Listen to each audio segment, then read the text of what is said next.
Hello, I'm Patricia, and this is the Poetry Pea podcast. Thank you for coming along and listening. Today I have a few previously published haiku to get your juices flowing to write for this month's haiku topic at Poetry Pea. We're considering the cut in haiku, and if you need some help and guidance, there's a really terrific podcast episode with Carla Ramesh, who as usual gives us a wonderful presentation. Her thoughts on monoku blew my mind, and I know were a light bulb moment for a few of you too. Of course, if you're listening to this after the 15th of September 2023, you'll have missed the deadline. But do have a look at the submissions calendar on the Poetry Pea website and see what's going on, and join in. There's always something for you to write. And to end the podcast, I'd like to read you the haiku that Linda has chosen from the Poetry Pea video prompt, which you'll find on our YouTube channel. It's there every month. All you have to do is write your poem in the comments section. Do join in. Linda considers every single one of your poems, and of course they'll be read by hundreds of your fellow poets who subscribe to the channel.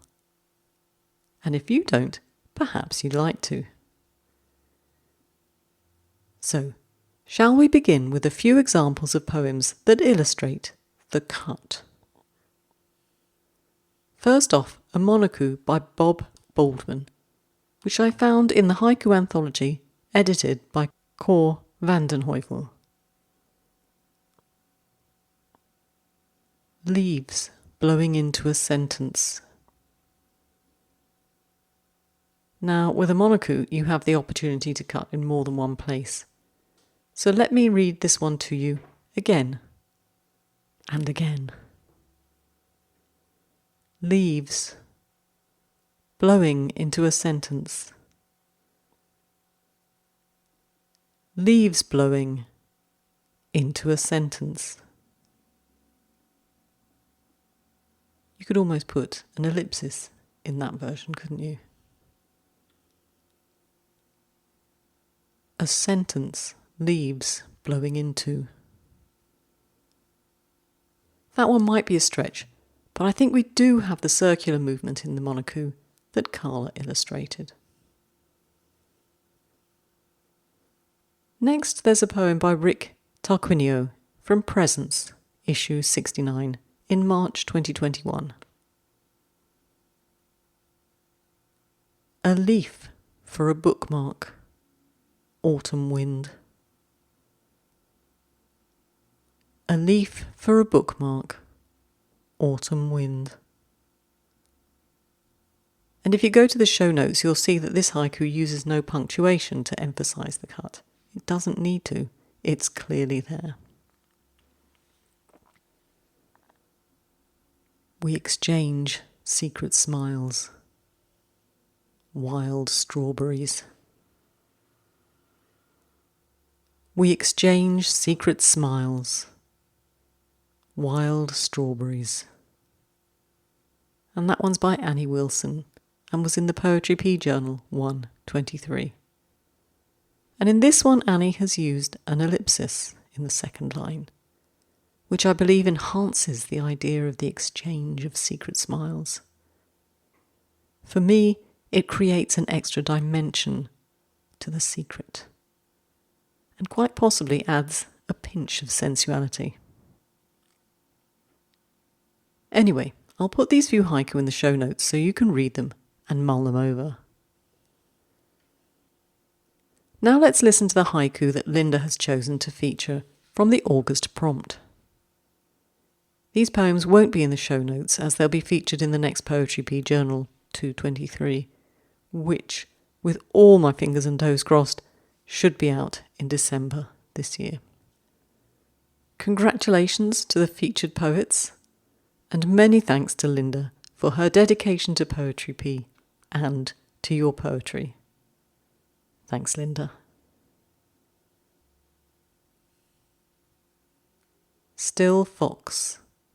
The prairie grass plays in the wind. Still fox. The prairie grass plays in the wind. Kerry J. Heckman. When cunning looks you straight in the eye. When cunning looks you straight in the eye. Anjali Wahadpande. Hungry fox, blowing wheat field and lucky rabbit. Hungry fox, blowing wheat field and lucky rabbit. Jennifer Gurney.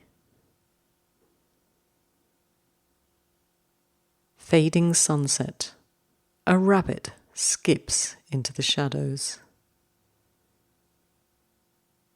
Fading sunset, a rabbit skips into the shadows. Mona Bedi.